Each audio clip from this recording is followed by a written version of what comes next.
first glimpse of Rhodes. There's a cruise ship. It's big. And a kaiki. Well, the first thing you see in Rhodes is not quite duty free, Shopping time. but a souvenir stall with some very questionable bottle openers. Yeah, back in Greece, it was what, how many years ago? 2012. We came here on our first holiday So together. that's- Not here, but So, yes. beautiful.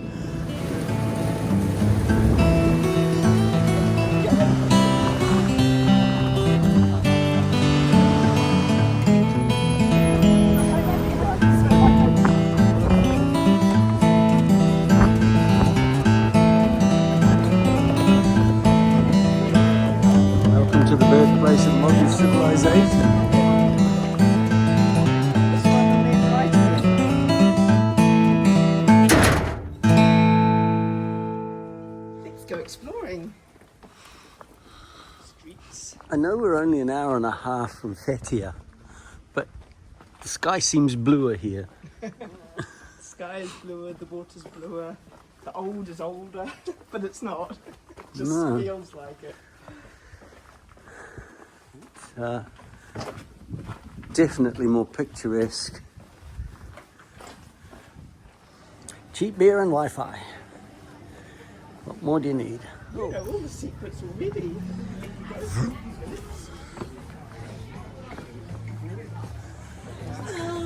Hello. Hello, do you like something to drink? Yes. How many? Just for Two, yes. Come.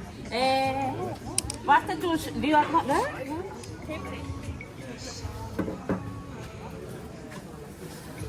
I came back. Thank you. Here we are. This is really nice.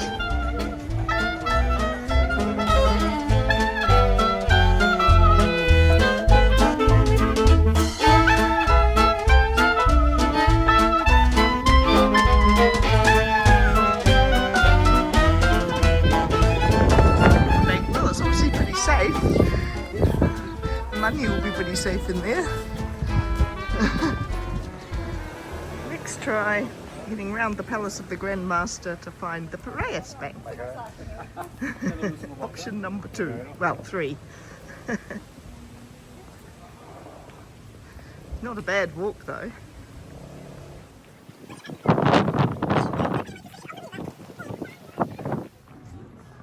You know about castles.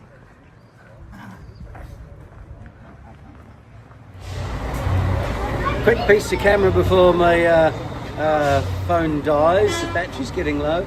First night in Rhodes, in Rhodes Old Town, and we've come obviously for a gyro at Stecky Fast Food, which according to all the reviews is pretty good. So we're about to have a crack and see what they're like. Good tips. I already had one.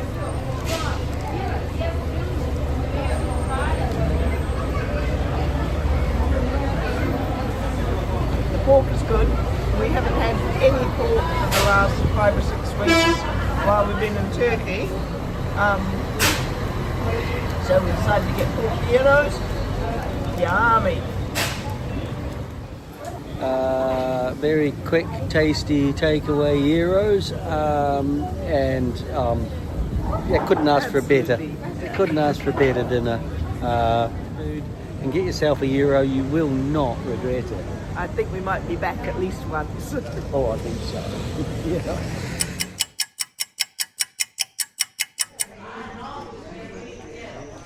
This is the entrance to the museum of the palace of the Grand Knight of the Knights Hospitaller in Rhodos city in Rhodes, Greece.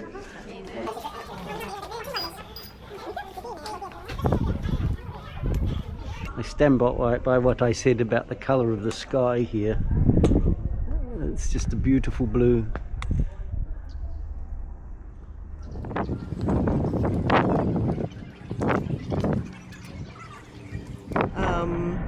I thought we might learn a lot more about the the Knights of the Grand Master, the palace, and that era. I found it very interesting inside the museum parts, up until a lot of historical information up until the Roman times about the Greeks. But yeah, not quite what I expected. No, exactly. A lot of ancient history leading up to the times of the Romans, and very little about the history of the actual building we're in. Which is none the wiser so far. This is all Byzantine Crusader architecture, and it mentions none of that.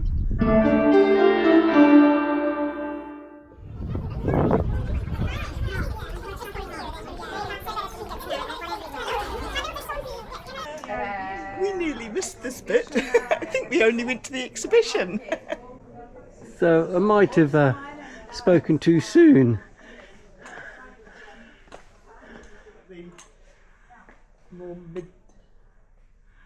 Very Byzantine barrel vaulted chapel. Saint or a knight? It's a bishop. A bishop. I don't know my chess very well.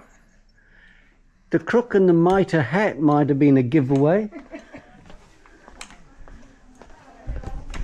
I could be wrong, of course. This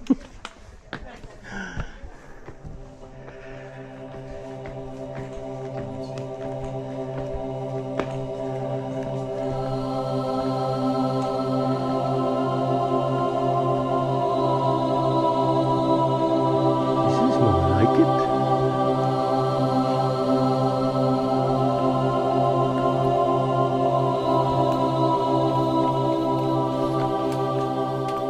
As we were walking towards the exit, Matey saw an arrow. And where does that go? So in this dark little corner beside the entrance keep, we saw these double doors which led to a staircase. This staircase we're busily going down now. We nearly missed this bit. 45 minutes later. Yeah, turns out there's a huge standing exhibition, and you can go all the way around the upper floor of the palace and see all of the later history, the Byzantine history of the Knights Hospitaller, the subsequent their evacuation of Rhodes to Malta, and then became the Knights of Malta, and right up to modern day. So it is really worth, I think, the €20. Yeah, each. I think we've done nearly 2 hours here all up. So Yeah. a pretty good visit. So if you're interested in history and Byzantine medieval architecture, this place is great. Worth coming to.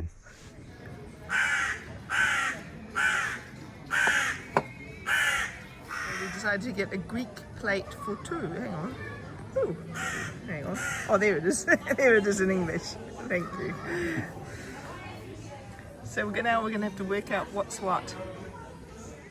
The waiter took the menu away, so we are now flying blind here. But we think things like this here, which came out of there, we think that's a stafado, which is basically beef and onions. This might be moussaka. This is obviously dolmades. And this looks like kofta, but I don't know. And what Maddie's eating right now has got cheese. I think this is one with potatoes, so I think that was the moussaka with potato in it. Well, if it's got an eggplant in it, that's a Then good there's a bit. similar one that has barley and tomato. Oh, the vegetable one, yeah. And we've got a whole stuffed tomato in there, which no one's tried yet. This is great. We're probably struggling now, but it's all good. It's a lot more heavy and rich than we thought it would be.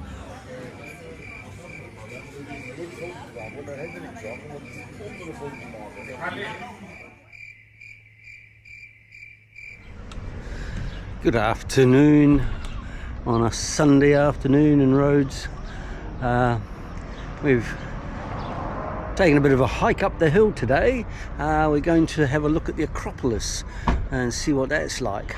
We're heading to a sign that says cafe, but I don't know whether that's the actual entrance or not, but we'll find out in a moment. Well, we found it. Maddie's found the sign. And behind me there's the stadium, and right beside the theatre. Interesting thing about these ancient amphitheatres, the oratoria, is that they're absolutely perfectly designed with this curve so that there's a sweet spot, and I'm standing right beside the sweet spot, and I'm going to see if this will actually work and be picked up by the microphone. So I'm standing here, and if I take a step to here, now I can hear my own voice bouncing straight back at me from all sides. It's quite an eerie effect. If I turn my head, speak that way, I can still hear from over here my voice coming back at me, and the same thing turning that way. And Maddie's up there filming, and Maddie, can you hear me? And what about now? Can still hear me? Yeah, we see I'm just talking as if I'm talking to someone standing right beside me. Maddie can hear everything. They really understood ambient acoustics back then, way more than we do now, because nowadays we've got microphones and infill speakers and all sorts of stuff, whereas back then they just used hard surfaces and a knowledge of acoustics. This is just, it really is interesting to hear your own voice bouncing straight back at you. Can you hear me when I talk normally? Just.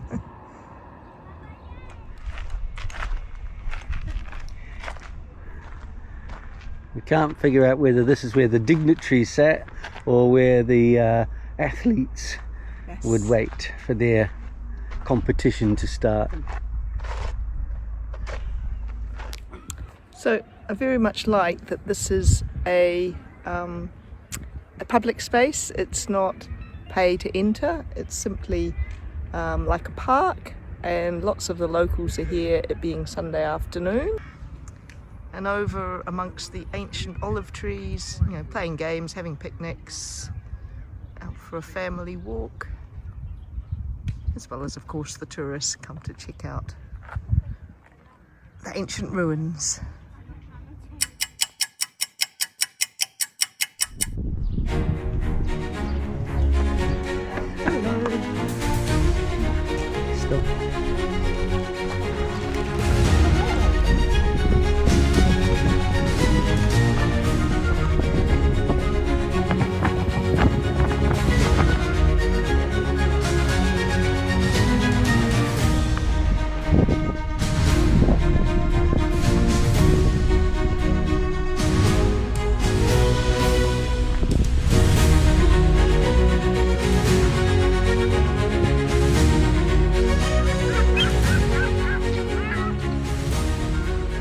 After our dinner at Staggy's last night in town, we had takeaway gyros.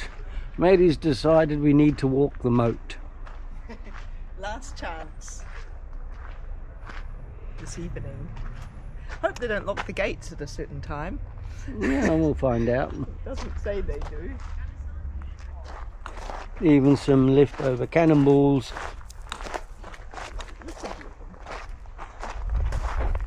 They're everywhere. Thousands of them. Oh well, you know, during a 6-month siege, there's probably a few been lobbed over the walls. A different perspective on the castle, on the Ottoman palace, isn't it? Wow. Yeah. Thought it was big on the inside. Gregg's taking us this way. You in there, Greg? Oh yeah.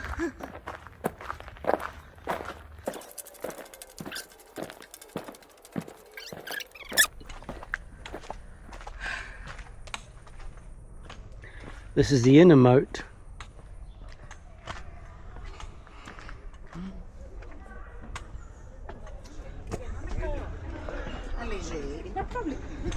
It's the main road from St Anthony's Gate and back to tourist civilization.